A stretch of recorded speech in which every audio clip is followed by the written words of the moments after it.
Histórias para ouvir lavando louça. Um podcast do Terapia.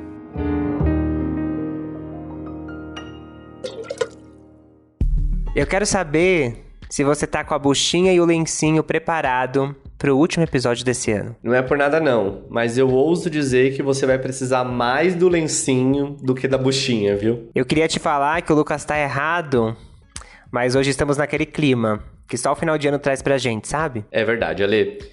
De olhar para as coisas que a gente viveu e entender quais são os aprendizados que a gente pode tirar disso. E olha, nada melhor que a Sara pra ajudar a gente a entender como fazer isso. As minhas amigas, né, falam, nossa, quando você fala, às vezes até parece que ele ainda tá vivo. Mas ele ainda tá vivo, ele tá vivo dentro de mim. A história que a gente viveu tá dentro de mim. Preparados para o último episódio de 2021. Aguenta coração, já tô aqui pegando mais lencinhos. Eu sou o Lucas Galdino. E eu, o Alexandre Simone, e esse é o Histórias pra Ouvir, lavando louça. Esse foi um período de perdas para muitas pessoas no mundo todo. No momento que a gente está gravando aqui o podcast, já somam mais de 614 mil mortes no Brasil por conta de Covid-19.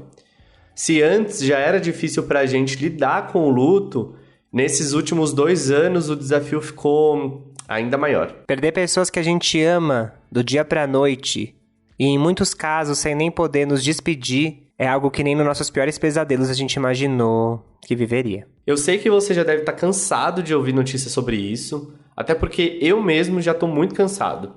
A gente está tentando fazer o que está ao nosso alcance para levar o dia a dia mais leve, porque senão a gente pira, né? E a história de hoje é dessas que traz uma pontinha de esperança e um quentinho no coração. Sem que a gente deixe de respeitar nossos processos, mas é aquela história que faz com que a gente veja as coisas por um ângulo diferente. E talvez seja isso mesmo que estamos precisando para lidar com tanta notícia terrível que nos bombardeiam por todos os lados, né? Então respira, encare essa louça que tá aí na sua frente, porque agora você vai conhecer a história de uma mulher que entregou o seu coração para viver uma história de amor muito breve, mas também muito intensa. Eu me divorciei em 2020, né? Eu já tinha tido um relacionamento antes do pai dos meus filhos. Conheci uma outra pessoa e infelizmente não deu certo. Ficamos 2 anos e meio junto e não deu certo. E eu frustrada, né, com toda essa situação, eu decidi parar por aí, né? E daí veio a pandemia. E aí começaram muitas lives de filmes, de séries no Facebook, né? O pessoal tudo em casa por conta de não poder trabalhar. E numa dessas lives tinha uma live que eu gostava muito, de uma série. E o meu esposo estava lá nessa série. Ele entrava lá sempre, conversava e tal, mas ele não conversava diretamente comigo, e nem eu com ele. E aí a gente descobriu depois que, na verdade, ele conversava comigo e eu conversava com ele, né? Só que as nossas mensagens não intercalavam porque ele saía ou eu saía da live. Então a gente não tinha esses desencontros, né? Que Tinder, que nada! Quando que você imaginou que o match perfeito estaria assistindo lives de séries no Facebook? A Sara e o Juliano começaram a conversar e a construir uma amizade, mas ele ainda não tinha entendido que ela era uma mulher solteira e totalmente livre para amar. Até que um dia, um calango, que é tipo um lagarto pequeno, entrou na casa da Sara enquanto ela estava conversando com o Juliano ali no Facebook. E ele prontamente disse: chama seu marido. E desse jeito, mais inusitado do que dar um match em live de Facebook, ela contou que estava solteira. Eu amei. 2 meses depois de começarem a conversar, aí o Juliano convidou a Sara para ir até Curitiba, com a desculpa de conhecer um evento, mas todo mundo aqui sabe que era só um pretexto mesmo, né, gente? Ela morava no interior de São Paulo e teve que pedir pro seu irmão levá-la até o aeroporto e de lá pegar um avião até Curitiba. Ela foi. E aí, gente, chegando lá, o Juliano tava esperando a Sara com um buquê de flores imenso, digno de um primeiro encontro perfeito, sabe? E aí eles passaram 4 dias juntos e não queriam mais se desgrudar depois desse encontro. Disso eu vim, né, e ele já me pediu em namoro. Ficamos e ele falou assim, eu vou te buscar mês que vem. E ele cumpriu com a promessa dele. Foi me buscar no mês seguinte. Isso foi em julho, em agosto, ele foi me buscar lá na minha cidade onde eu morava. E aí meus filhos pôde conhecer ele, e eu já conhecia a filha dele, né, da vez que eu vim, mas aí ela pôde também conhecer os meus filhos, e eles, nossa, criaram uma amizade, assim, imensa. Parece que foi combinado, sabe? Deu tudo certo. E aí ele falou pra mim, na verdade ele tava com medo de me propor casamento, porque eu tinha acabado de sair de um relacionamento, né? Mas ele falou assim, a gente não é mais criança, né? E a gente poderia tentar, né? Eu quero me casar com você. O que você acha? Aí eu aceitei, porque eu tava muito feliz, muito satisfeito com o que a gente tava vivendo. E eu falei, vamos, bora. Eu fui de cabeça, todo mundo me chamou de louca. Mas, meu Deus, você acabou de sair de um relacionamento, né? Você vai sair da onde você mora pra ir morar em Curitiba. Eu, bem dizer, eu larguei tudo, abandonei tudo. Lá eu era decoradora de festas e acabei vindo pra cá, sabe, assim, com uma promessa de amor e uma promessa de emprego, sabe? Tipo, eu só vim. Ai, a gente avisou que essa história seria intensa. Menos de 2 meses depois de ter concretizado o divórcio do casamento anterior, a Sara já estava se entregando mais uma vez pro amor. Certíssima. Mas aqui, essa história começa a tomar um rumo um pouquinho diferente. A Sara e o Juliano pegaram Covid e ele foi uma das pessoas assintomáticas e demorou para entender que estava com a doença. E aí ele ficou internado 21 dias e após esse período ele veio a falecer, né? E foi uma coisa assim que a gente não imaginava, tínhamos muitos planos, né? Queríamos, né, viver muita coisa ainda. E ele já veio de um outro relacionamento que foi muito difícil também pra ele, né? Ele ficou muito tempo sozinho, ele ficou quase 5 anos sozinho, né? E ele, de repente, resolveu viver e isso foi interrompido, sabe? Todo mundo ficou, né? Nossa, agora que ele estava feliz e nós somos promotores de vendas, né? E ele chegava no mercado e ele sempre falava, nossa, como que eu tô feliz. Porque na vida dele, ele tava realizado em tudo. A única coisa que faltava pra ele era o amor, né? Inclusive, esses dias eu encontrei uma mensagem dele que falava que ele precisava viver um amor avassalador, sabe? E ele encontrou. Ai, já começou a usar o lencinho aí, né? Bom, do dia em que eles se encontraram pessoalmente até o casamento foram 7 meses. E aí, desse dia, mais 7 meses até o Juliano falecer. Tudo muito rápido, mas também muito intenso. E tudo também como o Juliano queria. Muito avassalador. E por ter sido tudo muito rápido, as pessoas começaram a dizer pra ela que logo ela esqueceria. E que já ela iria partir para a próxima. E aqui existe uma confusão muito grande, né, Ale? Porque nós medimos sentimento com o tempo. Não faz muito sentido, né? Ah, eu só vou casar depois de tanto tempo juntos. Só posso ter certeza que amo depois de X meses. Não se mede sentimento com tempo, mas com aquilo que tá dentro da gente, né? Com a emoção, com o sentimento. Exatamente, Lucas. Quando as pessoas falam isso, né, que logo ela iria esquecer ou que logo passa pra próxima, como se as pessoas fossem substituíveis. Cada história é uma história. E a Sara tem muita consciência disso, e isso, pra mim, é uma das partes mais lindas da história dela. E também, mesmo depois de ter passado pelo divórcio, ela nunca deixou de acreditar no amor e se entregar pra ele. Isso é lindo. As pessoas confundem muito o amor com paixão, entendeu? A gente ama e pronto, sabe? Eu comparo muitas vezes com o amor de Jesus por nós. Jesus amou a gente, claro que tem o amor por uma pessoa que você é apaixonado, por um amigo, por um irmão. Tem essas variações, mas quando a gente ama e ponto. Não tem um tempo pra isso. Eu vou amar você só daqui um tempo, né?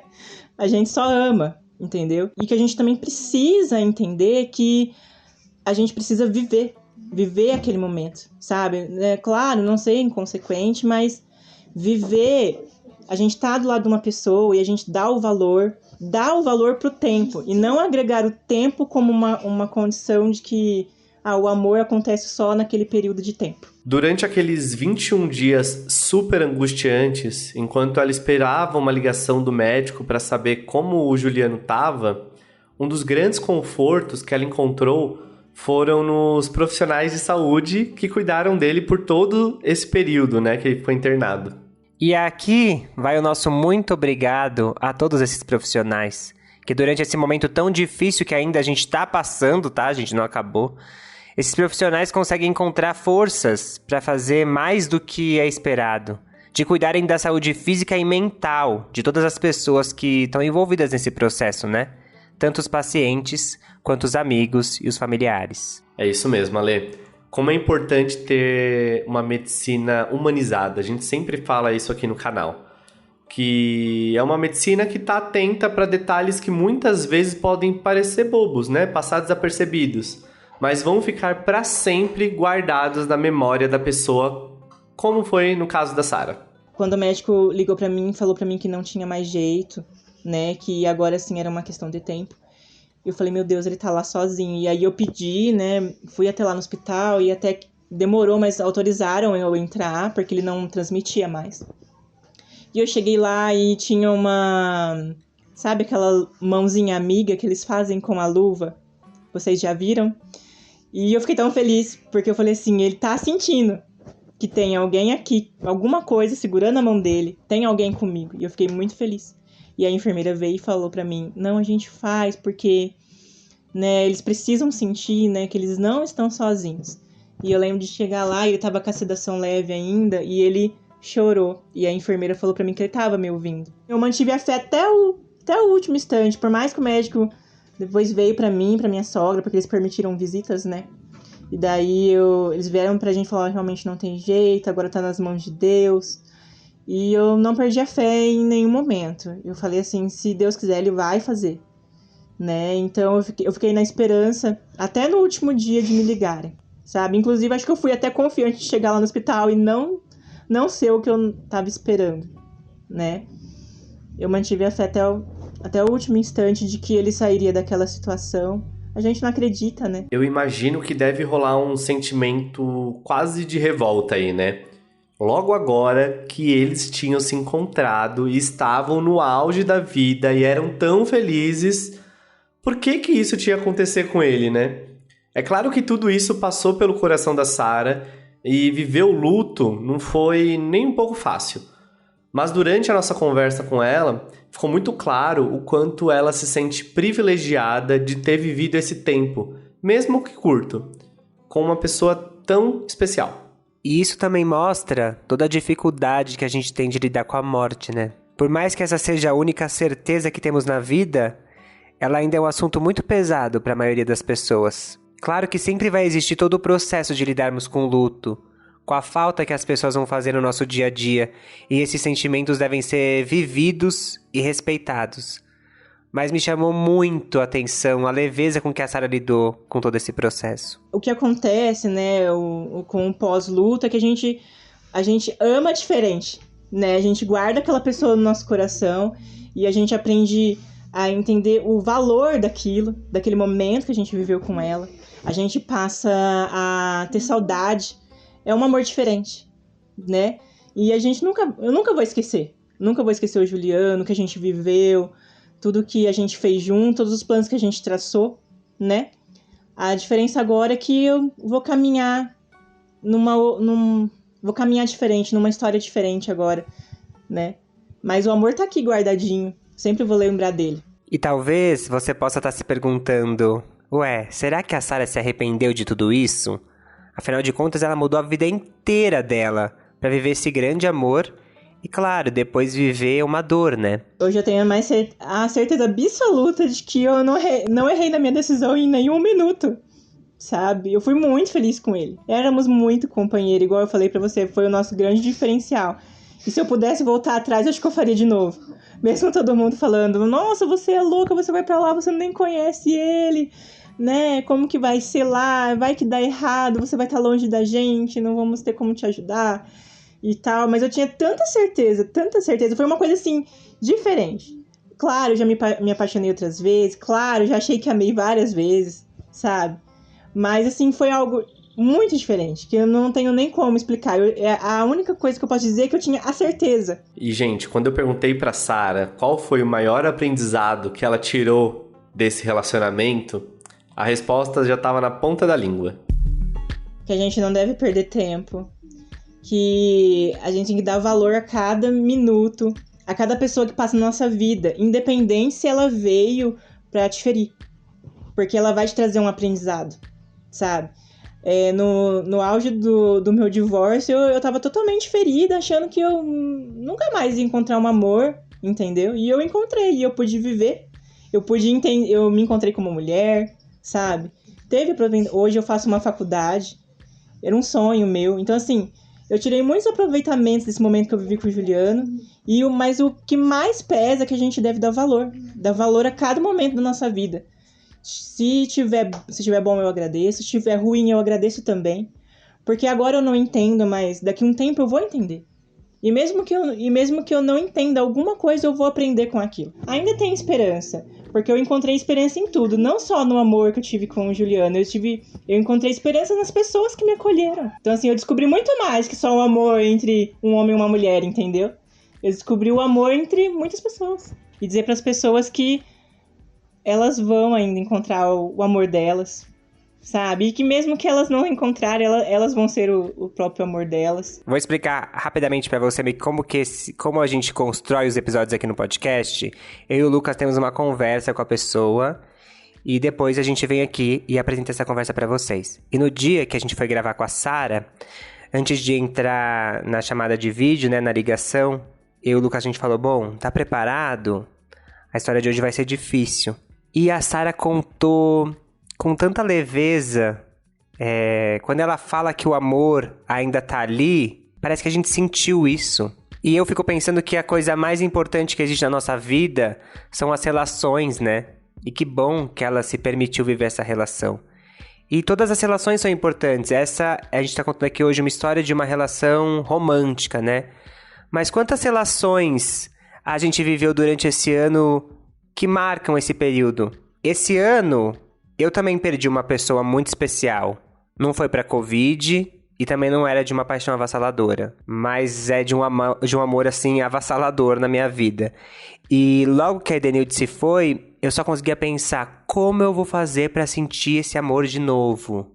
E demorou um pouco pra eu entender que o amor não vai embora quando as pessoas que a gente ama precisam partir. E isso é muito bonito, né? Eu acho que você disse tudo, Ale, assim, não só você, como a Sara também, né? O amor não morre, né? A gente talvez precise canalizar ele pra outro lugar, talvez, não sei. Enfim, eu acho que é um processo de cada um.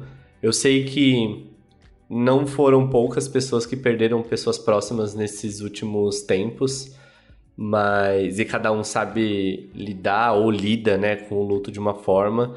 Mas é bom a gente sempre se apegar ao amor mesmo. Acho que o amor, ele pode curar qualquer ferida que a gente tenha e que abra, né, no nosso corpo de alguma forma. E uma coisa que ficou ressoando assim na minha cabeça, ouvindo a Sara, da importância, ela ignorou quando todo mundo assim falou pra ela: nossa, você tá louca, que é isso, tá se jogando demais. E ela ouviu o que ela tava a fim de fazer, né? E nós somos responsáveis pela nossa história.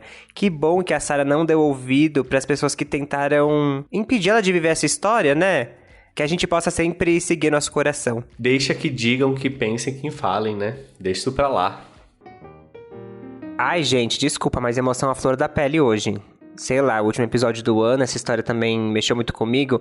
Mas já que a gente tá falando de relação, eu queria agradecer a relação que a gente construiu aqui durante esse ano. Foi muito importante pra mim e pro Lucas também criar esse podcast. Foi uma forma que a gente encontrou de contar mais histórias, de trazer mais histórias pra esse projeto. E aí eu queria agradecer, assim, demais mesmo, todas as pessoas que toparam se abrir e dividir com a gente a coisa mais preciosa que elas têm, que é a sua própria história. E também agradecer a você que nos fez companhia durante esse ano, que deixou a gente lavar a louça com você, que tá aqui de peito aberto, porque se não tivéssemos ouvidos desse outro lado, ouvidos atentos, de peito aberto, acolhendo essas histórias, nada disso faria sentido. Então, muito obrigado. Essas histórias nos transformaram muito e a gente espera que tenha te tocado aí da mesma maneira que tocou aqui. E realmente, a gente fica muito feliz nesses últimos 6 meses, né, que é o tempo aí que temos de podcast, a gente tenha criado essa relação com vocês, porque a gente recebe muitas mensagens bonitas, não só pelos vídeos da página, que também a gente recebe inúmeras mensagens muito bonitas, mas que fica aí esse propósito da gente criar essa relação com o próximo, né? Que a gente comece a fazer o que eu e o Alê, né, começamos quando a gente iniciou o projeto Terapia, né? Que foi com uma pergunta: quando foi a última vez que a gente ouviu a história de alguém? E aqui estamos nós, quase 4 anos depois, um canal, um podcast e, sei lá, centenas de histórias que chegam pra gente todos os dias. E a gente é muito grato por poder recebê-las, contá-las, seja em vídeo, seja aqui em áudio. Obrigado a todo mundo. E ano que vem tem mais, obviamente, porque a gente não para. Aqui os caçadores de história vão atrás de muito mais para vocês em 2022. Se preparem. A parte boa é que louça nunca falta, tá? Então a gente se despede esse ano desejando uma boa virada para todos, mas ano que vem tem mais louça e também história na vida nunca acaba. Então estaremos juntos para mais e mais histórias, para ouvir as histórias das pessoas e construir a nossa história juntos. Boa virada de ano, tudo de mais lindo para vocês. Um beijo e se cuidem. E nos vemos em 2022, gente. Um beijo e até lá.